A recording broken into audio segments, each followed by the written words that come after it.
మోసుకొనబడుచుండెను.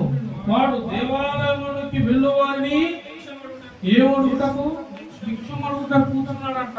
కూర్చొని అందరిలాగా చూస్తుంటే పేతురు యోహాను అక్కడ వచ్చారు. ఎటు ఆ దేవాలయం దగ్గరికి రాగా అందరిని చూసినట్టే పేతురుని యోహాన్ని భిక్షమిస్తారేమో ఏమన్నా అని చూశారట.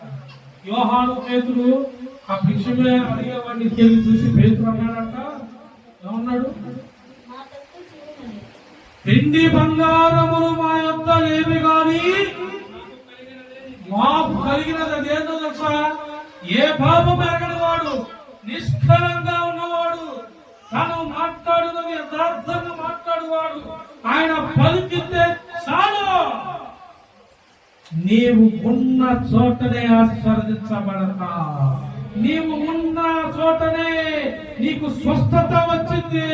ఆయనే నజరేయుడకు యేసు. కొట్టి చెప్పట్లా.